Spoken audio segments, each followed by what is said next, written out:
বৈচিত্র্য বৈচিত্র্যে আপনাদের পড়ে শোনাচ্ছি উইলিয়াম বাইনামের বিখ্যাত বই বিজ্ঞানের সংক্ষিপ্ত ইতিহাস। বইটির আজ তৃতীয় পর্ব।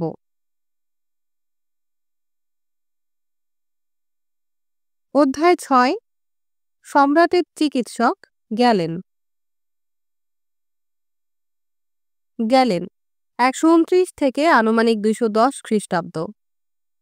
গ্যালেন ছিলেন খুবই বুদ্ধিমান এবং তা দাবি করতে তিনি কখনোই ভয় পাননি। তিনি বিরতিহীনভাবেই লিখেছিলেন নিজস্ব মতামত, আর তার নানা অর্জনের বিবরণ দিয়েই তার লেখা পূর্ণ। প্রাচীন সময়ের যে কোনো লেখকের চেয়ে তার লেখাই সবচেয়ে বেশি পরিমাণে এখনও টিকে আছে, যা প্রমাণ করে মানুষ গ্যালেনের কাজ খুব উচ্চভাবেই মূল্যায়ন করেছিল। প্রায় ২০টি মোটা খণ্ড আছে যা আপনি চাইলে পড়তে পারেন, এবং বাস্তবিকই তিনি এর চেয়েও বেশি লিখেছিলেন। সুতরাং প্রাচীন অন্য চিন্তাবিদের সাথে তুলনা করলে গ্যালেন সম্বন্ধে আসলেই আমরা অনেক বেশি কিছু জানি। আর গ্যালেনের জন্য এটি কোনো সমস্যা নয়, কারণ তিনি নিজেও তার নিজের সম্বন্ধে লিখতে খুব ভালোবাসতেন। গ্যালেন জন্মগ্রহণ করেছিলেন পেরগামামে, যা এখন তুরস্কের অংশ, কিন্তু তখন এর অবস্থান ছিল রোম সাম্রাজ্যের প্রান্তসীমায়। তার বাবা ছিলেন সফল একজন স্থপতি, যিনি তার প্রতিভাবান পুত্রের প্রতি নিবেদিত ছিলেন, এবং তিনি তার জন্য খুব ভালো মানের শিক্ষার ব্যবস্থা করেছিলেন গ্রিক ভাষায়, যার মধ্যে অন্তর্ভুক্ত ছিল দর্শন এবং গণিত। কে জানে কি হতে পারত যদি না তার বাবা শক্তিশালী একটি স্বপ্ন না দেখতেন, যে স্বপ্নে তিনি নির্দেশিত হয়েছিলেন তার পুত্রের একজন চিকিৎসক হওয়া উচিত। গ্যালেন চিকিৎসা বিজ্ঞানে শিক্ষা গ্রহণ করতে শুরু করেছিলেন। তার পিতার মৃত্যুর পর উত্তরাধিকার সূত্রে তিনি বেশ সচ্ছল একটি জীবন পেয়েছিলেন।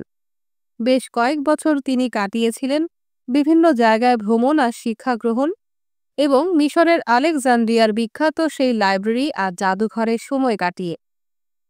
পারগামামে ফিরে এসে গ্যালেন গ্ল্যাডিয়েটরদের ডাক্তার হয়েছিলেন, যে যোদ্ধাদের নির্বাচিত করা হতো উন্মুক্ত অ্যারেনায় পরস্পরের সাথে যুদ্ধ অথবা সিংহ কিংবা অন্য প্রাণীদের মুখোমুখি হয়ে সচ্ছল রোমান নাগরিকদের বিনোদন দিতে। তাদের দেখাশোনা করা গুরুত্বপূর্ণ একটি কাজ ছিল, কারণ এই অসহায় মানুষগুলোকে প্রদর্শনীগুলোর মধ্যবর্তী পর্বে নানা ধরনের চিকিৎসা সেবা দিতে হতো, যেন তারা যুদ্ধ চালিয়ে যেতে পারেন। তার নিজের বিবরণ অনুযায়ী গ্যালেন খুব বেশি মাত্রায় সফল ছিলেন। নানা ধরনের ক্ষতের শল্য চিকিৎসায় তার নাটকীয় অভিজ্ঞতাই হবার কথা। ধনী নাগরিকদের মধ্যে তিনি উল্লেখযোগ্য মাত্রায় একটা সুনাম অর্জন করেছিলেন, এবং ১৬০ খ্রিস্টাব্দের আশেপাশে কোনো একটা সময়ে তিনি রোমান সাম্রাজ্যের রাজধানী রোমে এসে বসতি করেছিলেন। তিনি অ্যানাটমি, শারীরিক গঠনের অধ্যয়ন মানুষ ও প্রাণীর, ও ফিজিওলজি, শরীরবৃত্ত, শরীরের ভেতরে থাকা ওই জিনিসগুলো কি করে তার অধ্যয়ন, এই দুই বিষয়ে লিখতে শুরু করেছিলেন। তিনি এছাড়া সম্রাট মার্কাস অরেলিয়াসের সাথে একটি সামরিক অভিযানেও সঙ্গী হয়েছিলেন।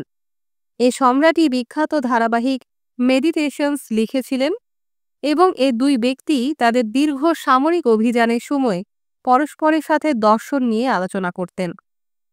মার্কাস অরেলিয়াস গ্যালেনকে সম্মান করতেন, এবং গ্যালেনও সম্রাটের সহায়তার কারণে লাভবান হয়েছিলেন।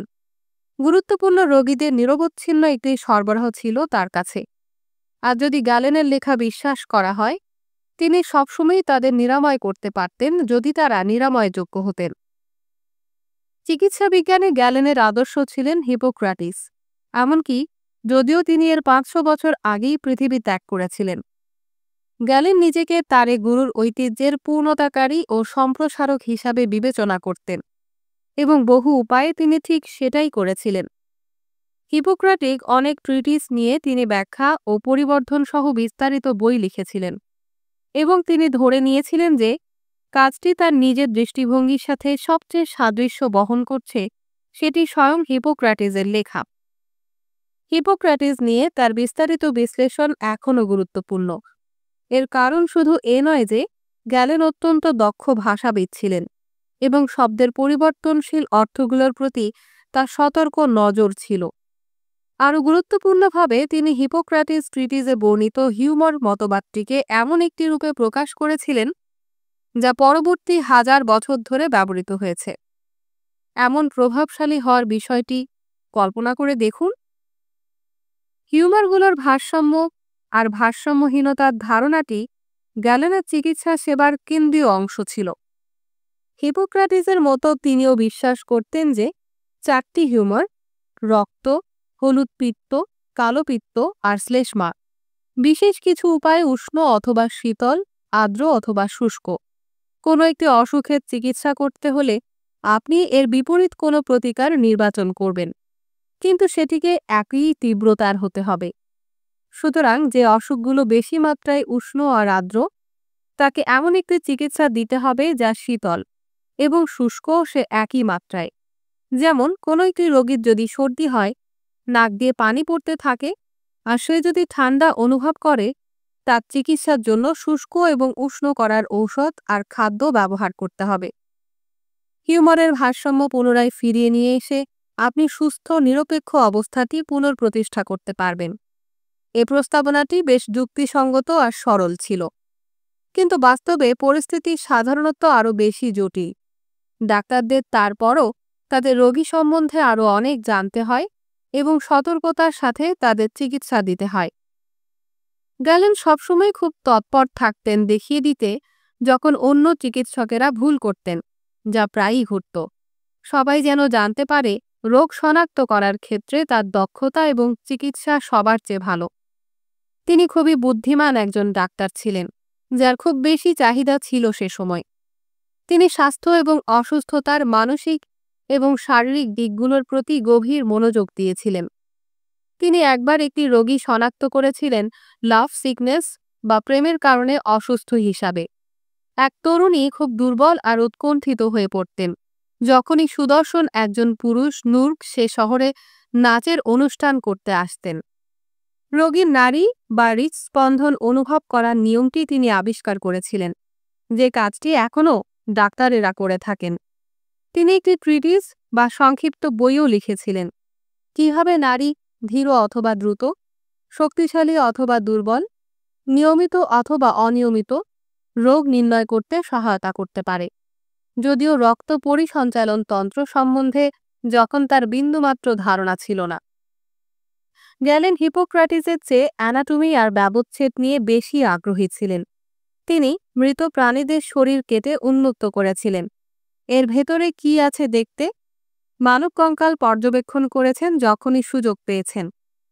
প্রাচীন সমাজে মানব শরীর ব্যবচ্ছেদের ব্যাপারটি নেতিবাচক দৃষ্টিভঙ্গিতে দেখা হতো, সে কারণে গ্যালেন সেটি করতে পারেননি। যদিও আমরা মনে করি আগের কিছু চিকিৎসক হয়তো দণ্ডপ্রাপ্ত আসামিদের মৃতদেহ পরীক্ষা করে দেখার সুযোগ পেয়েছিলেন যখন তারা তখনও জীবিত। গ্যালেন মানব অ্যানাটমি সম্বন্ধে জেনেছিলেন প্রাণী যেমন শূকর, বানর ইত্যাদি ব্যবচ্ছেদ করে, এবং সৌভাগ্যক্রমে যদি কোনো পচনশীল শরীর আবিষ্কৃত হতো অথবা কোনো খারাপ ক্ষত যা চামড়া, মাংসপেশি ও হাড়ের গঠন উন্মোচন করত। বিজ্ঞানীরা এখনও প্রাণীদের ব্যবহার করেন তাদের গবেষণায়, কিন্তু তাদের অবশ্যই খুব সতর্ক হতে হয়, সুস্পষ্টভাবে উল্লেখ করতে কোথায় তারা তাদের তথ্য পেয়েছেন। গ্যালেন প্রায়ই কোথা থেকে তিনি তার তথ্য পেয়েছেন সেটি বলতে ভুলে যেতেন, সুতরাং এটি বেশ সংশয়পূর্ণ মনে হতে পারে। গ্যালেনের জন্য অ্যানাটমি ছিল এর নিজের অধিকারেই একটি গুরুত্বপূর্ণ বিষয়, কিন্তু এটি একই সাথে আবশ্যিক ছিল শরীরের অঙ্গগুলো আসলে কি করে তা বোঝার জন্য। তার সবচেয়ে প্রভাবশালী একটি ট্রিটিস বা বই ছিল on the uses of parts, বা বিভিন্ন পার্টস বা অঙ্গের গঠন এবং একটি মানব শরীর চালাতে সেগুলো কী ভূমিকা পালন করে তা বিশ্লেষণ করেছিল। গ্যালেন মনে করতেন, যেমন আপনিও করবেন, প্রতিটি অঙ্গই কিছু না কিছু করে, নতুবা সেটি শরীরে থাকার কথা নয়। আমার সন্দেহ আছে তিনি কখনো মানব অ্যাপেন্ডিক্স দেখেছিলেন কিনা, আমাদের পরিপাক নালীর সে ক্ষুদ্র অংশটি যা সম্ভবত অনেক অনেক দিন আমাদের উদ্ভিদ জাতীয় খাদ্য পরিপাক করতে সহায়তা করেছিল এবং যার এখন আর কোনোই কাজ নেই। সব শারীরিক কর্মকাণ্ডের কেন্দ্রে আছে একটি জিনিস, গ্রিকরা যার নাম দিয়েছিলেন নিউমা। নিউমা শব্দটিকে খুব সহজে ইংরেজি ভাষায় অনুবাদ করা যায় না। আমরা স্পিরিট ব্যবহার করব, কিন্তু একই সাথে এটি বাতাসের ধারণাও ধারণ করে। আমাদের সময় চিকিৎসা বিজ্ঞানে এটি নানা ধরনের শব্দের জন্ম দিয়েছে, যেমন নিউমোনিয়া। গ্যালেনের মতে আমাদের শরীর ৩ ধরনের নিউমা ধারণ করে এবং তাদের প্রত্যেকটির কী কাজ সেটি বোঝা আমাদের শরীর কিভাবে কাজ করে সেটি বোঝার পূর্বশর্ত। সবচেয়ে মৌলিক ধরনের নিউমা যকৃতের সাথে সংশ্লিষ্ট এবং এটি পুষ্টি সংশ্লিষ্ট। গ্যালেন বিশ্বাস করতেন, খাদ্য গ্রহণ ও হজম করার পর যকৃত পাকস্থলী থেকে খাদ্য থেকে সংগৃহীত প্রয়োজনীয় উপকরণগুলো সরাসরি সংগ্রহ করে এবং সেটি রক্তে রূপান্তরিত করতে পারে এবং এটির মধ্যে প্রাকৃতিক স্পিরিট যুক্ত করে দেয়। যকৃত থেকে এ রক্ত তারপর শিরার মাধ্যমে শরীরের সর্বত্র প্রবাহিত হয়, যেন মাংসপেশি এবং অন্য অঙ্গগুলোকে এটি পুষ্টি সরবরাহ করতে পারে। এ রক্তের কিছু অংশ, একটি মহাশিরা ভেনা কাভা, এটি দিয়ে যকৃতের মধ্য দিয়ে হৃৎপিণ্ডে আসে, যেখানে এটিকে আরও একবার পরিশুদ্ধ করে আরেকটি স্পিরিট, সেটি হচ্ছে ভাইটাল স্পিরিট। হৃৎপিণ্ড আর ফুসফুস এই প্রক্রিয়ায় একত্রে কাজ করে। কিছু পরিমাণ রক্ত পালমোনারি ধমনী দিয়ে হৃৎপিণ্ডের ডান দিক দিয়ে ফুসফুসে প্রবেশ করে। এরপর এটি ফুসফুসকে পুষ্টি দেয় এবং এছাড়া বাতাসের সাথে মিশ্রিত হয়, যা আমরা নিঃশ্বাসের সাথে ফুসফুসে গ্রহণ করি। এদিকে কিছু পরিমাণ রক্ত হৃৎপিণ্ডের ডান দিক থেকে বাম দিকে যায় হৃৎপিণ্ডের মধ্যবর্তী অংশ দিয়ে, সেপ্টাম। এ রক্ত উজ্জ্বল লাল, কারণ গ্যালেন ভেবেছিলেন এর মধ্যে ভাইটাল স্পিরিট মিশ্রিত হয়ে আছে। গ্যালেন ধমনীর মধ্যে থাকা রক্ত যে শিরার মধ্য দিয়ে প্রবাহিত রক্ত থেকে ভিন্ন সেটি শনাক্ত করেছিলেন। হৃৎপিণ্ডের বাম দিক থেকে রক্ত অ্যাওর্টা বা একটি মহাধমনী দিয়ে বের হয়ে আসে। এ বড় ধমনীটি হৃৎপিণ্ডের বাম প্রকোষ্ঠ বা ভেন্ট্রিকল অর্থাৎ নিলয় থেকে রক্ত সারা শরীরকে উষ্ণ করার জন্য বহন করে নিয়ে যায়। একটি মানুষের জীবনের জন্য রক্তের গুরুত্ব অনুধাবন করা সত্ত্বেও গ্যালেনের কোনো ধারণা ছিল না যে রক্ত সঞ্চালিত হয়, যা উইলিয়াম হার্ভে প্রায় 1500 বছর পরে আবিষ্কার করেছিলেন। গ্যালেনের প্রস্তাবিত পদ্ধতিতে হৃৎপিণ্ড থেকে কিছু পরিমাণ রক্ত আমাদের মস্তিষ্কেও যায়, যেখানে এটি তৃতীয় ধরনের নিউমার সাথে মিশ্রিত হয়। সেটি হচ্ছে অ্যানিম্যাল স্পিরিট। এটি হচ্ছে সবচেয়ে পরিশুদ্ধ ধরনের স্পিরিট। এটি মস্তিষ্ককে এর বিশেষ কর্মগুলো দেয় এবং একই সাথে এটি স্নায়ুর মাধ্যমে বাইরে বের হয়ে আসে মাংসপেশিগুলো ব্যবহার করার মাধ্যমে, যা আমাদের চলাচল করতে সহায়তা করে এবং বাইরের ইন্দ্রিয়গুলোর মাধ্যমে পৃথিবীর অভিজ্ঞতা নিতে সহায়তা করে। গ্যালেনের এ 3 অংশের স্পিরিট পদ্ধতির ধারণাটি, যেখানে প্রত্যেকে একটি করে গুরুত্বপূর্ণ অঙ্গের সাথে যুক্ত, যকৃত, হৃৎপিণ্ড, মস্তিষ্ক। পরবর্তী 1000 বছরের বেশি সময় ধরে এটা সঠিক হিসাবে মেনে নেওয়া হয়েছিল। মনে রাখা দরকার, গ্যালেন এ পদ্ধতিটিকে প্রাথমিকভাবে যখন আমরা সুস্থ থাকি তখন আমাদের শরীর কিভাবে কাজ করে তা ব্যাখ্যা করতে ব্যবহার করেছিলেন। যখন কোনো অসুস্থ রোগীর পরিচর্যা করতেন, তিনি হিপোক্রাটিসের প্রস্তাবিত হিউমার পদ্ধতির উপর নির্ভর করতেন। গ্যালেন চিকিৎসা বিজ্ঞানের অন্যান্য প্রায় সব বিষয় নিয়েও লিখেছিলেন, যেমন ওষুধ এবং সেগুলোর বৈশিষ্ট্য, বিশেষ অঙ্গ যেমন ফুসফুসের অসুখ, হাইজিন বা স্বাস্থ্যবিধি, অথবা কিভাবে স্বাস্থ্য সুরক্ষা করতে হয় এবং আমাদের মন আর শরীরের মধ্যকার সম্পর্ক। তার চিন্তা খুবই অগ্রসর ছিল। বাস্তবিকভাবেই তিনি বিশ্বাস করতেন যে একজন চিকিৎসককে একই সাথে দার্শনিক এবং একজন অন্বেষী হওয়া উচিত। তিনি যুক্তি দিয়েছিলেন, চিকিৎসা বিজ্ঞানে সর্বোপরি একটি যুক্তিবাদী বিজ্ঞান হওয়া উচিত এবং কিভাবে উত্তম আর নির্ভরযোগ্য জ্ঞান অর্জন করা যেতে পারে সে বিষয়ে তিনি যথেষ্ট মনোযোগ দিয়েছিলেন। পরবর্তী চিকিৎসকেরা, যারা নিজেদের বিজ্ঞানে শিক্ষিত বিদ্বান হিসেবে দেখেছিলেন, গ্যালেনের ব্যবহারিক উপদেশ, তার বিশাল অভিজ্ঞতা প্রসূত এবং ব্যাপক চিন্তার মিশ্রণটি পছন্দ করেছিলেন।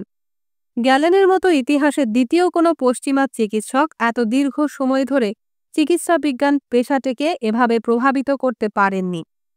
গ্যালেনের এ দীর্ঘ প্রভাবের বেশ কিছু কারণ আছে।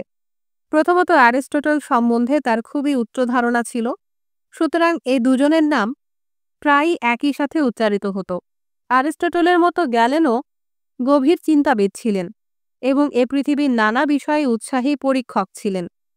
দুজনেই বিশ্বাস করতেন এ পৃথিবীটিকে ডিজাইন বা পরিকল্পনা করে সৃষ্টি করা হয়েছে এবং তারা এই ডিজাইনার বা পরিকল্পক সৃষ্টিকর্তার প্রশংসা করেছিলেন। গ্যালেন খ্রিস্টান ছিলেন না, কিন্তু তিনি একক ঈশ্বরে বিশ্বাস করতেন এবং আগে সে খ্রিস্টান ব্যাখ্যাকারীদের জন্য তাকে খ্রিস্টীয় চিন্তাবলয়ের একজন হিসাবে উপস্থাপন করা বেশ সহজ একটি কাজ ছিল।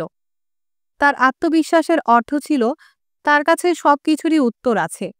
দীর্ঘ সময় ধরে যারা বহু বই লেখেন তাদের অধিকাংশের মতোই তিনিও তার ধারণাগুলোই সবসময় পূর্বাপর একই রকম ছিলেন না, কিন্তু তিনি তার মতামতগুলোর ক্ষেত্রে সবসময় সুনির্দিষ্ট ছিলেন। পরবর্তীতে সাধারণত তাকে স্বর্গীয় গ্যালেন নামে চিহ্নিত করা হয়েছিল, যে খেতাবটির জন্য তিনি নিশ্চয়ই খুব গর্ব অনুভব করতেন। সপ্তম অধ্যায়, ইসলামে বিজ্ঞান। রোম সাম্রাজ্যের পতন দেখা অবধি গ্যালেন বেঁচে ছিলেন না। ৩০৭ খ্রিস্টাব্দ নাগাদ সাম্রাজ্যটি দ্বিখণ্ডিত হয়ে গিয়েছিল। নতুন সম্রাট কনস্টান্টিন ২৮০ থেকে ৩৩৭ তার ক্ষমতার কেন্দ্রটিকে পূর্বে কনস্টান্টিনোপলে স্থানান্তরিত করেছিলেন, যে শহরটি এখন আধুনিক তুরস্কের ইস্তাম্বুল। সেখানে তিনি সাম্রাজ্যের পূর্বাংশটির অপেক্ষাকৃত নিকটে ছিলেন, যে এলাকাগুলোকে এখন আমরা মধ্যপ্রাচ্য বলি। গ্রিক এবং ল্যাটিন পাণ্ডুলিপিগুলোর ধারণ করা সব শিক্ষা আর জ্ঞান এবং সে বিদ্বান পণ্ডিতেরা যারা সেগুলো পড়তে পারতেন তারাও পূর্ব দিকে নিজেদের স্থানান্তরিত করতে বাধ্য হয়েছিলেন। মধ্যপ্রাচ্যে একটি নতুন ধর্মের আবির্ভাব হয়েছিল, ইসলাম, যা নবী মুহাম্মদের ৫৭০ থেকে ৬৩২ নবী মুহাম্মদের নির্দেশিত পথ অনুসরণ করেছিল। ইসলাম পরবর্তীতে পুরো মধ্যপ্রাচ্য ও উত্তর আফ্রিকা এবং দূরের স্পেন এবং পূর্ব এশিয়ার এর প্রাধান্য প্রতিষ্ঠা করতে পেরেছিল। কিন্তু মুহাম্মদের মৃত্যু পরবর্তী ২ শতাব্দী ব্যাপী এ নতুন ধর্মটি মূলত বাগদাদ এবং আশেপাশের কিছু বসতিতে সীমাবদ্ধ ছিল। সব মুসলমান পণ্ডিতই কুরআন অধ্যয়ন করেছিলেন, ইসলামের মূল ধর্মীয় বই, কিন্তু তাদের অনেকেই অন্যান্য অনেক পাণ্ডুলিপির ব্যাপারে আগ্রহী হয়ে উঠেছিলেন। ৪৫৫ খ্রিস্টাব্দে রোম আক্রমণের পরে যেগুলো সেখানে নিয়ে আসা হয়েছিল। বাগদাদে একটি হাউস অব উইজডম, বাইন আল হিকমা বা জ্ঞান কক্ষ প্রতিষ্ঠা করা হয়েছিল। উচ্চাকাঙ্ক্ষী তরুণদের এইসব প্রাচীন পাণ্ডুলিপি অনুবাদ আর অধ্যয়নে উৎসাহিত করা হয়েছিল। এ প্রাচীন পাণ্ডুলিপির অনেকগুলো তখনও ছিল মূল গ্রিক অথবা ল্যাটিন ভাষায় লেখা, কিন্তু অন্যগুলো ইতিমধ্যেই মধ্যপ্রাচ্যের ভাষাগুলোয় অনুদিত ছিল। অ্যারিস্টটল, ইউক্লিড, গ্যালেন এবং প্রাচীন গ্রিসের অন্য চিন্তাবিদদের লেখাগুলো সব অনুবাদ করা হয়েছিল। খুব অসাধারণ কাজ ছিল এটি। এ অনুবাদ কর্ম বহু গুরুত্বপূর্ণ কাজকে ভবিষ্যৎ প্রজন্মের জন্য রক্ষা করেছিল, কারণ কিছু কাজের মূল সংস্করণ পরবর্তীতে হারিয়ে গেছে চিরতরে। ইসলামী এ পণ্ডিতদের ছাড়া আমরা আমাদের বৈজ্ঞানিক পূর্বসূরিদের সম্বন্ধে এখন যতটুকু জানি তার এমনকি অর্ধেকও জানতে পারতাম না, এবং তার চেয়েও বেশি তাদের এই অনুবাদগুলোই ১১০০ খ্রিস্টাব্দের পরে ইউরোপীয় বিজ্ঞান আর দর্শনের ভিত্তি রচনা করেছিল। ইসলামী বিশ্বের বিজ্ঞান পূর্ব আর পশ্চিমের মধ্যে সংযোগ করেছিল, ঠিক যেভাবে মুসলমানদের অধিকৃত এলাকাও সে কাজটি ভৌগোলিকভাবে করেছিল। পশ্চিম ইউরোপের মতো ইসলামী বিশ্বেও অ্যারিস্টটল আর গ্যালেন প্রশংসিত আর শ্রদ্ধেয় ছিলেন। অ্যারিস্টটল ইসলামী দর্শনেও প্রবেশ করেছিলেন, আর গ্যালেন চিকিৎসা বিজ্ঞানের তত্ত্ব এবং প্রায়োগিক কৌশলের শিক্ষকে পরিণত হয়েছিলেন। এদিকে ভারত এবং চীন থেকে আসা ধারণাগুলো পশ্চিমে প্রবেশ করতে শুরু করেছিল। চীন থেকে আসা কাগজ পাণ্ডুলিপি তৈরি করার কাজটি সহজতর করে তুলেছিল, যদিও তখন সেগুলো হাতে লিখেই অনুলিপি করতে হতো এবং ভুলও বেশ সাধারণ ছিল। ভারত থেকে ১ থেকে ৯ সংখ্যাগুলো এসেছিল, এছাড়াও শূন্য এবং স্থান ধারকের ধারণাগুলো এসেছিল, যা সবই ভারতীয় গণিতজ্ঞদের আবিষ্কার ছিল। ইউরোপীয়রা রোমান হরফ ব্যবহার করে হিসাব নিকাশ করতে পারতেন, যেমন আই, আইআই, আইআইআই, কিন্তু এটি করা বেশ কঠিন ছিল, যদিও তারা সেটি করেই অভ্যস্ত ছিলেন। অনেক সহজতর যদি ৪x১২ ব্যবহার করা হয় IV × XII ব্যবহার করার পরিবর্তে, তাই না? যখন ইউরোপীয়রা ইসলামী পণ্ডিতদের পাণ্ডুলিপিগুলো ল্যাটিন ভাষায় অনুবাদ করতে শুরু করেছিলেন, তারা এই সংখ্যাগুলোর নাম দিয়েছিলেন অ্যারাবিক। খুব সঠিকভাবে যদি বলা হয়, এই সংখ্যাগুলোকে তাদের আসলে ইন্ডিয়ান অ্যারাবিক বলাই উচিত ছিল, কিন্তু তা ছিল বেশ গালভরা একটি শব্দ। অ্যালজেব্রা শব্দটি এসেছে আল জাবর শব্দটি থেকে, যার অর্থ ভাঙা অংশগুলোর পুনর্মিলন। এটি নবম শতাব্দীর একজন আরব গণিতজ্ঞের ব্যাপকভাবে অনুদিত বইয়ের শিরোনামে থাকা একটি শব্দ ছিল। পারস্যে জন্ম নেওয়া গণিতজ্ঞ ও জ্যোতির্বিজ্ঞানী আল খোয়ারিজমির আল কিতাব আল মুখতাসার ফি হিসাব আল জাবর ওয়াল মুকাবালা। অ্যালজেব্রা নিয়ে আমরা আরও কিছু জানব এই বইয়ের 14 অধ্যায়ে। ইসলামী পণ্ডিতেরা বহু গুরুত্বপূর্ণ আবিষ্কার এবং পর্যবেক্ষণ করেছিলেন। যদি কখনো আপনি খুব উঁচু কোনো পাহাড়ের চূড়ায় ওঠেন অথবা এমন কোনো দেশে ভ্রমণ করতে যান যে দেশটি সমুদ্রপৃষ্ঠের অনেক উপরে অবস্থান করে, আপনি হয়তো লক্ষ্য করেছেন শ্বাস নেওয়া বেশ কঠিন হয়ে পড়ছে, কারণ সেখানে বায়ুর ঘনত্ব কম। কিন্তু আপনাকে কত উপরে যেতে হবে যেখানে আপনি আর শ্বাস নিতে পারবেন না? অর্থাৎ বায়ুমণ্ডল আসলে উপরে কত দূর অবধি বিস্তৃত? শ্বাসযোগ্য বায়ুর সে বলয়টি যা পৃথিবীকে ঘিরে থাকে। ইবেন মুয়াজ সেটি পরীক্ষা করে দেখার জন্য 11 শতকে একটি বুদ্ধিদীপ্ত উপায় খুঁজে বের পেয়েছিলেন। তিনি যুক্তি দিয়েছিলেন, গধূলি যখন সূর্যাস্ত শেষ হয় কিন্তু তারপরও কিছুক্ষণ আকাশে আলো থাকে, হয় কারণ সূর্যেও মৃতপ্রায় রশ্মিগুলো বায়ুমণ্ডলের ওপরে থাকা জলীয় বাষ্প দ্বারা প্রতিফলিত হয়। বহু ইসলামী পণ্ডিতই আলো নিয়ে এসব কারসাজি নিয়ে বিশেষভাবে আগ্রহী ছিলেন। কত দ্রুত সূর্য সন্ধ্যার আকাশ থেকে অদৃশ্য হয়ে যায় সেটি পরিমাপ করে তিনি হিসাব করে বের করেছিলেন, গোধূলির সময় সূর্য দিগন্তরেখার 19 ডিগ্রি নিচে থাকে। সেখান থেকে তিনি বায়ুমণ্ডলের যে উচ্চতা পরিমাপ করেছিলেন সেটি ছিল 52 মাইল, যেটি 62 মাইল থেকে খুব বেশি দূরে নয়, যে সংখ্যাটি আমরা এখন সঠিক বলে মনে করি। খুব সরল, কিন্তু আসলেই অসাধারণ বুদ্ধিমত্তার একটি পরিচয়, যা আমাদের এখনও মুগ্ধ করে। অন্য ইসলামিক পণ্ডিতেরা আয়নার উপর আলোর প্রতিফলন অথবা পানির মধ্য দিয়ে যাওয়ার সময় আলোর অদ্ভুত আচরণ নিয়ে অধ্যয়ন করেছিলেন।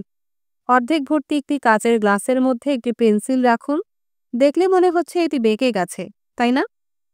অধিকাংশ গ্রিক দার্শনিকেরই ধারণা ছিল কোনো কিছু দেখা মানে চোখের ভেতর থেকে আলোর বেরিয়ে আসা, যা সে লক্ষ্যবস্তুর উপর পড়ছে, যা দেখা হচ্ছে, এবং এটি আবার সেখান থেকে ধাক্কা খেয়ে ফিরে আসে। আরব বিজ্ঞানীদের অধিকাংশই এই সংক্রান্ত আধুনিক দৃষ্টিভঙ্গিটির সমর্থক ছিলেন, অর্থাৎ লক্ষ্যবস্তু থেকে আলো চোখে এসে পড়ে, যেগুলো আমরা দেখছি। আমাদের মস্তিষ্ক তারপর সেটিকে একটি ছবি হিসাবে অনুদিত করে। তারা যুক্তি দিয়েছিলেন এটাই হওয়ার কথা, নয়তো আমরা কেন অন্ধকারে দেখতে পাই না? মধ্যপ্রাচ্যে বহু মানুষ অন্ধকারেও দেখতে পেয়েছিলেন।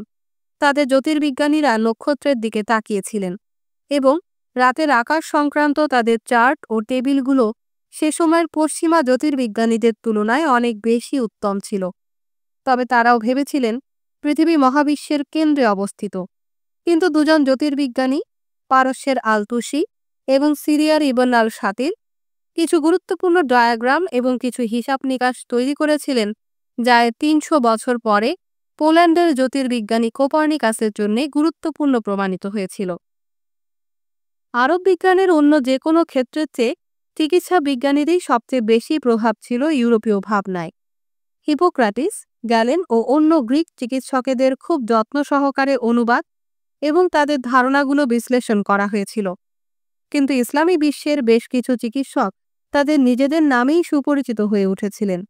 রাজিস আনুমানিক 854 থেকে 925, যে নামে তিনি পশ্চিমে পরিচিত ছিলেন, আবু বকর মোহাম্মদ ইবন জাকারিয়া আল রাজি ছিল যার আসল নাম। চিকিৎসা বিজ্ঞান ছাড়া আরও কয়েকটি বিষয়ে তিনি গুরুত্বপূর্ণ কিছু বই লিখেছিলেন। এছাড়াও তিনি গুটি বসন্ত রোগটির, স্মল পক্স, খুব নিখুঁত একটি বিবরণ লিখে গিয়েছিলেন। খুবই ভীতিকর এই অসুখটি প্রায়ই যা মৃত্যু নয়তো যারা বেঁচে যেত তাদের শরীরে চিরকালের জন্য ক্ষতচিহ্ন রেখে যেত। আল রাজি গুটি বসন্ত রোগটিকে হাম বা মিজলস থেকে পৃথক করেছিলেন, যে অসুখটি এখনও শিশু এবং কিছু প্রাপ্তবয়স্ককে আক্রান্ত করে। গুটি বসন্তের মতো হামও চামড়ার ছোট ছোট লাল ফুসকুড়ি এবং জ্বরের কারণ হয়। সৌভাগ্যক্রমে এখন পৃথিবী থেকে গুটি বসন্ত বিলুপ্ত হয়েছে। টিকা দেওয়ার মাধ্যমে এ রোগ থেকে রক্ষা করার লক্ষ্যে বিশ্ব স্বাস্থ্য সংস্থার নেতৃত্বে একটি আন্তর্জাতিক কর্মসূচির কারণে সেটা সম্ভব হয়েছিল। 1977 সালে এ রোগে আক্রান্ত রোগী শেষবারের মতো আমরা দেখেছিলাম। জানতে পারলে আল রাজি খুব খুশি হতেন। অ্যাভিসেনা, ইবন সিনা, 980 থেকে 1037। তিনি ছিলেন ইসলামী বিশ্ব থেকে আসা সবচেয়ে প্রভাবশালী চিকিৎসক। বহু বিখ্যাত ইসলামী পণ্ডিতের মতো তিনি জ্ঞানে বহু ক্ষেত্রেই ব্যস্ত ছিলেন। শুধু চিকিৎসা বিজ্ঞান নয়, দর্শন, গণিত ও পদার্থবিদ্যা। একজন বিজ্ঞানী হিসেবে তিনি আলো সংক্রান্ত অ্যারিস্টটলের দৃষ্টিভঙ্গিটি আরও বর্ধিত করেছিলেন এবং গ্যালেনকে বেশ কিছু বিষয়ে সংশোধন করেছিলেন। তার ক্যানন অফ মেডিসিন আরবি ভাষায় লেখা প্রথম বইগুলোর মধ্যে একটি, যা ল্যাটিন ভাষায় অনুদিত হয়েছিল। প্রায় 400 বছর ধরে ইউরোপের মেডিকেল কলেজগুলোয় পাঠ্যপুস্তক হিসাবে ব্যবহৃত হয়েছে। কিছু আধুনিক ইসলামী দেশে এটি এখনও ব্যবহৃত হয়, তবে এখন এটি বেশ সেকেলে হয়ে গেছে। প্রায় 300 বছরেরও বেশি সময় ধরে সবচেয়ে গুরুত্বপূর্ণ বৈজ্ঞানিক আর দার্শনিক কাজগুলো হয়েছিল ইসলামী বিশ্বে। যখন ইউরোপ ঘুমিয়েছিল, মধ্যপ্রাচ্য এবং ইসলামী স্পেন ছিল ব্যস্ত। সবচেয়ে গুরুত্বপূর্ণ শহরগুলো ছিল বাগদাদ, দামাস্কাস, কায়রো ও স্পেনের কর্ডোভা। এই শহরগুলোর প্রত্যেকটিরই একটি সাধারণ বৈশিষ্ট্য ছিল। জ্ঞানপিপাসী কোনো আলোকিত শাসক যিনি গবেষণার মূল্য জানতেন এবং এমনকি গবেষণায় পৃষ্ঠপোষকতাও করেছেন, তারা সব ধর্মবিশ্বাসের পণ্ডিতদের ব্যাপারে সহিষ্ণুতা প্রদর্শন করেছিলেন। এভাবেই খ্রিস্টান, ইহুদি এবং মুসলমানেরাও এই আন্দোলনে অবদান রেখেছিলেন। সব ইসলামী শাসক অবশ্যই যে কোনো উৎস থেকে জ্ঞান অর্জন করার ব্যাপারে উদারতা প্রদর্শন করেননি, আর এই টানাপোড়েনটি এখনও অব্যাহত আছে। বিজ্ঞান সবসময়ই সে সংস্কৃতিগুলোয় বেশি শক্তিশালী যেগুলো নতুন ধারণার প্রতি আরও বেশি উন্মুক্ত, কারণ পৃথিবী সম্বন্ধে কোনো কিছু জানা বেশ বিস্ময় সৃষ্টি করতে পারে।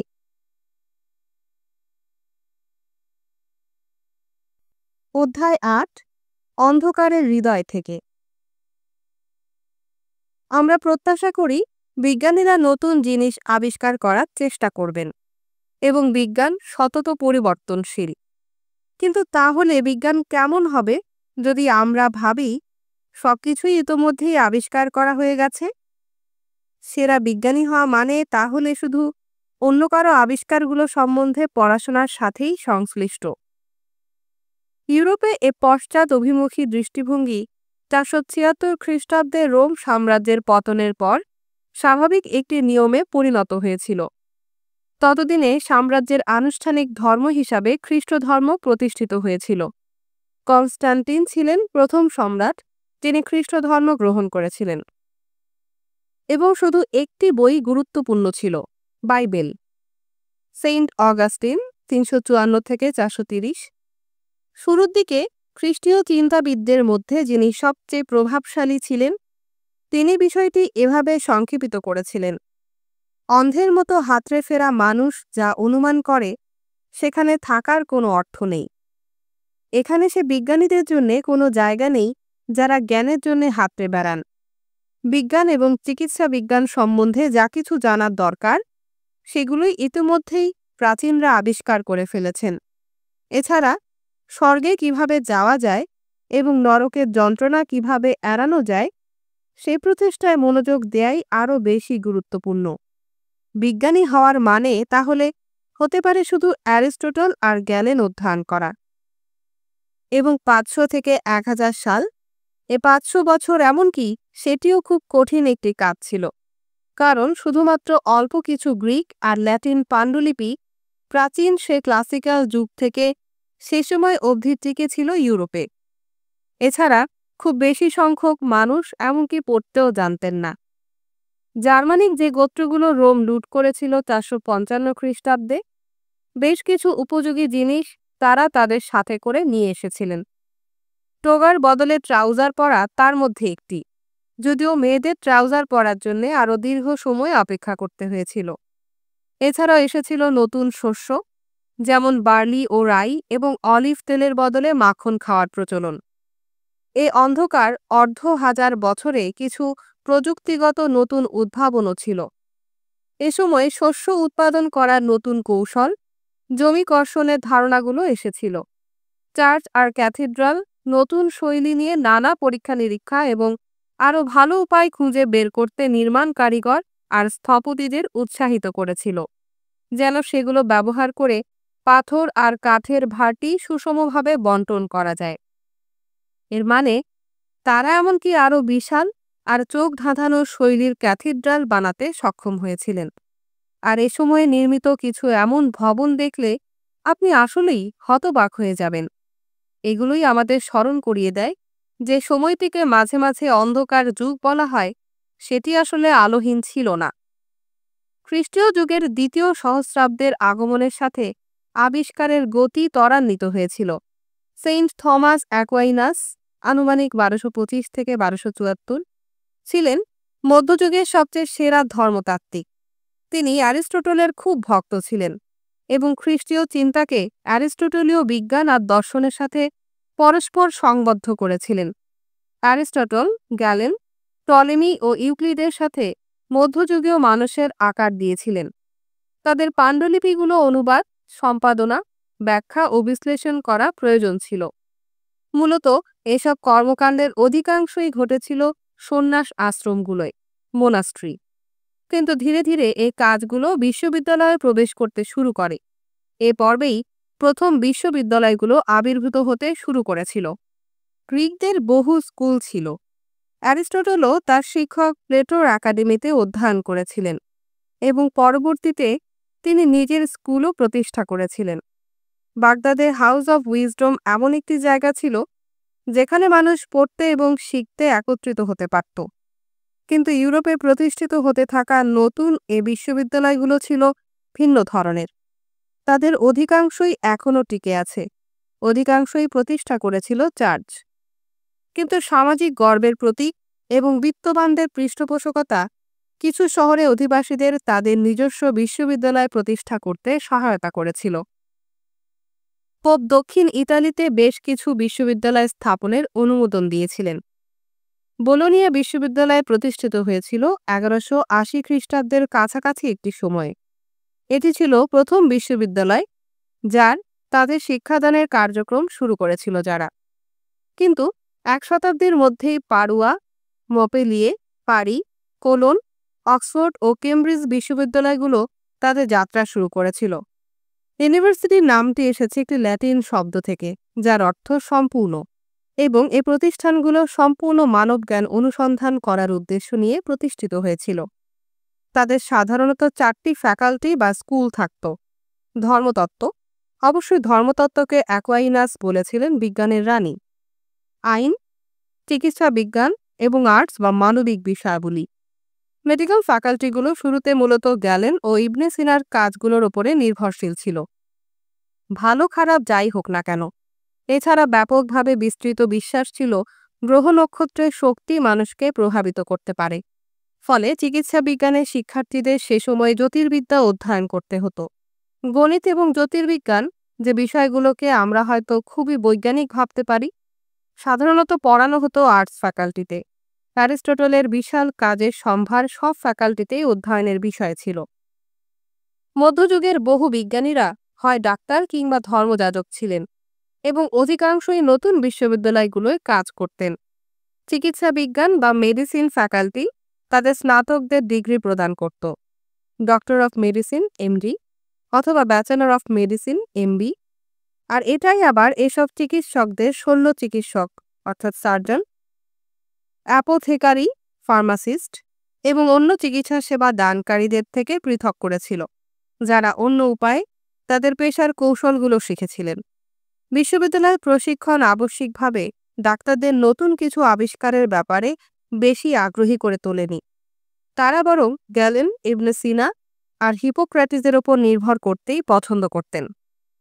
কিন্তু 1300 খ্রিস্টাব্দের কাছাকাছি একটি সময় থেকে অ্যানাটমি বা শারীর স্থান বিষয়ের শিক্ষকরা তাদের শিক্ষার্থীদের শরীরের অভ্যন্তরীণ অঙ্গগুলো দেখাতে ব্যবচ্ছেদ করতে শুরু করেছিলেন এবং রাজপরিবারের কোনো সদস্যের মৃত্যু হলে মাঝে মাঝে অটোপসি বা ময়নাতদন্ত করা হতো, অথবা মৃত্যু যখন সন্দেহজনক মনে করা হতো, অথবা উভয় ক্ষেত্রেই। এসব কোনো কিছুই আবশ্যিকভাবে ডাক্তারদের অসুখ নিরাময় করতে আরও বেশি দক্ষ করে তোলেনি। বিশেষ করে সে রোগগুলো মহামারী রূপ নিয়ে যা জনপদগুলো বিধ্বস্ত করে চলে যেত। যে রোগটিকে আমরা এখন ব্ল্যাক ডেথ নামে চিনি, প্লেগের একটি রূপ, সেটি প্রথমবারের মতো ইউরোপে প্রবেশ করেছিল 1340-এর দশকে। সম্ভবত অসুখটি এসেছিল এশিয়া থেকে বাণিজ্য পথ অনুসরণ করে, এবং ইউরোপের সর্বত্র ছড়িয়ে পড়তে রোগটি যে পরিমাণ সময় নিয়েছিল, সেই মাত্র 3 বছরে এটি 1/3 মানুষকে হত্যা করেছিল। আর যেন এটাই যথেষ্ট নয়, 10 বছর পরে এটি আবার ফিরে এসেছিল, এবং তারপর বিষণ্ণ নিয়মানুবর্তিতার সাথে পরবর্তী 400 বছর এ রোগটি ফিরে আসা অব্যাহত রেখেছিল।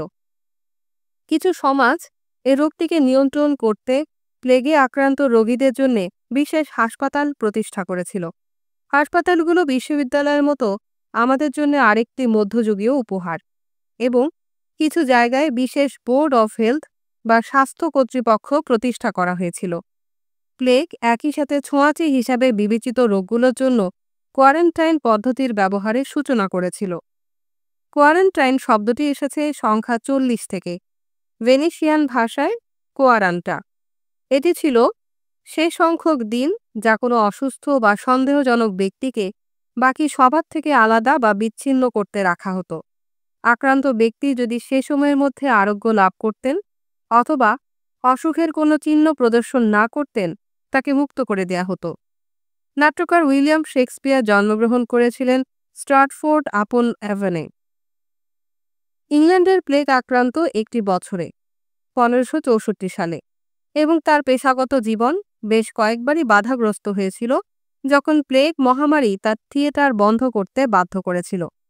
তার রোমিও অ্যান্ড জুলিয়েট নাটকটিতে যুদ্ধরত দুটি পরিবারকে অভিশাপ দিতে তিনি মার্কুটিওর মুখ দিয়ে বলিয়েছিলেন, তোমাদের 2 পরিবারের ওপর প্লেগ আক্রমণ করুক। তার দর্শকরা বুঝতে পারতেন তিনি কি বোঝাতে চাইছেন। বেশিরভাগ ডাক্তারই ভেবেছিলেন প্লেগ হচ্ছে একটি নতুন অসুখ, অথবা অন্তত এমন কোনো একটি অসুখ যা নিয়ে গ্যালন কিছু লিখে যাননি। সুতরাং গ্যালনের উপদেশ ছাড়াই তাদের এই রোগটি মোকাবেলা করতে হয়েছিল। প্রতিকার হিসেবে ব্যবহৃত হয়েছিল নিয়ন্ত্রিত রক্তক্ষরণ, এমন কিছু ওষুধ যা রোগীকে বমি করাতে কিংবা ঘামতে সহায়তা করত। সে সময় রোগ নিরাময়ের জনপ্রিয় চিকিৎসা ছিল এগুলো। যা হোক, গ্যালেন তাহলে সবকিছু জানতেন না, আর আপাত দৃষ্টিতে অ্যারিস্টটলও সবকিছু জানতেন না। কেন কোনো কিছু আকাশে বাতাসের মধ্য দিয়ে চলতে পারে সে বিষয়ে তার ধারণাগুলো বিস্তারিতভাবে ব্যাখ্যা করেছিল অক্সফোর্ড বিশ্ববিদ্যালয়ের রজার বেকন 1214 থেকে 94, প্যারিস বিশ্ববিদ্যালয়ের জা বুরিডা আনুমানিক 1295 থেকে 1358, এবং আরও বেশ কয়েকজন। এটিকে বলা হয়েছিল ইম্পিটাস সমস্যা, এবং যার সমাধান প্রয়োজনীয় ছিল। একটি তীর এবং ধনুকের উদাহরণটি বিবেচনা করুন। তীরটি উঠছে কারণ আমরা ধনুকের সুতোটি পেছনে টেনে ধরে দ্রুত আবার সেটিকে ছেড়ে দিই। তীরটি বাতাসের মধ্য দিয়ে সামনে অগ্রসর হওয়ার জন্য যা প্রয়োজনীয় ধাক্কাটি দেয়। আমরা একটি বল প্রয়োগ করি এর উপর, এবং এটিকে একটি মোমেন্টাম বা ভরবেগ প্রদান করেছি। এ ধারণাটি আমরা পরে আরও আলোচনা করব। বেকন ও বুরিডা এটিকে বলেছিলেন ইম্পিটাস, গতিশক্তি বা সংবেগ, এবং তারা অনুধাবন করেছিলেন যে অ্যারিস্টটল এ বাস্তব তথ্যের ব্যাপারে সঠিক ব্যাখ্যা দেননি যে ধনুকের ছিলাটি আমরা যত পেছনে টেনে ধরব তত দূরে তীরটি উড়ে যাবে। অ্যারিস্টটল বলেছিলেন যে একটি আপেল পৃথিবীর উপর পড়ে কারণ এটাই তার প্রাকৃতিক বিশ্রামস্থল। তীরও একসময় মাটিতে পড়ে যাবে, এবং অ্যারিস্টটলও বলেছিলেন তা সত্ত্বেও এটি বাতাসের মধ্য দিয়ে সামনের দিকে অগ্রসর হবে, শুধু তার কারণ এর পেছনে একটি শক্তি আছে। সুতরাং যখন তীরটি ধনুকের ছিলা ত্যাগ করেছিল, তখন যদি এর নেপথ্যে কোনো শক্তি থেকে থাকে, তাহলে কেন মনে হয় যে শক্তিটি নিঃশেষ হয়ে যায়? এগুলো এবং একই ধরনের সমস্যাগুলো কিছু মানুষকে ভাবতে বাধ্য করেছিল যে অ্যারিস্টটল হয়তো সব বিষয়ে সঠিক নন। নিকোলাস ওরেসমে আনুমানিক 1320 থেকে 1382 ফ্রান্সের প্যারিসে রুয়েন এবং অন্য কিছু এলাকায় কর্মরত একজন যাজক আবারও দিন এবং রাত বিষয়টি নিয়ে ভেবেছিলেন। প্রতি 24 ঘন্টায় সূর্য পৃথিবীর চারপাশে দ্রুত না ঘুরে, বরং তিনি ভেবেছিলেন এই 24 ঘন্টায় পৃথিবী নিজেই তার অক্ষের উপর একবার ঘুরে আসে। ওরেসমে অ্যারিস্টটলের সে বিশ্বাসকে চ্যালেঞ্জ করেননি। মহাবিশ্বের কেন্দ্রেই অবস্থান রয়েছে পৃথিবী, সূর্য আর অন্য গ্রহগুলো পৃথিবীর চারপাশে প্রদক্ষিণ করছে। কিন্তু হয়তো সে যাত্রাটি খুব ধীরগতির। হয়তো একবার ঘুরে আসতে সূর্যের 1টি বছর কেটে যায়। অন্যদিকে পৃথিবী মহাবিশ্বের কেন্দ্রে অবস্থান করছে এবং একটি লাটিমের মতো একই জায়গায় দাঁড়িয়ে ঘুরছে। এ ধারণাগুলো সব নতুন ছিল, কিন্তু 700 বছর আগে মানুষ আবশ্যিকভাবেই চিন্তা করেনি যে এইসব নতুন ধারণাগুলো সবসময়ই উত্তম। এর পরিবর্তে তারা এমন একটি পদ্ধতি চেয়েছিলেন যা পরিচ্ছন্ন এবং সম্পূর্ণ। আর এটি একটি কারণ কেন এত বেশি পণ্ডিত লিখেছিলেন যা আমরা এখন বলি এনসাইক্লোপিডিয়া বা বিশ্বকোষ। বিশাল কাজ, যা অ্যারিস্টটল এবং অন্যান্য প্রাচীন শিক্ষকদের কাজগুলো সংগ্রহ করে একত্রে সংকলিত করেছিলেন এবং সংশ্লেষণ করেছিলেন একটি সুবিশাল সম্পূর্ণতায়। সবকিছুর জন্য একটি জায়গা এবং সবকিছুই তাদের সঠিক জায়গায়, এটি সে যুগের একটি মূল মন্ত্র হতে পারে। কিন্তু সবকিছুর জন্য জায়গা খোঁজার সে প্রচেষ্টা কাউকে কাউকে সে অনুধাবনে সহায়তা করেছিল যে এখনও অনেক ধাঁধার সমাধানের অপেক্ষায় আছে।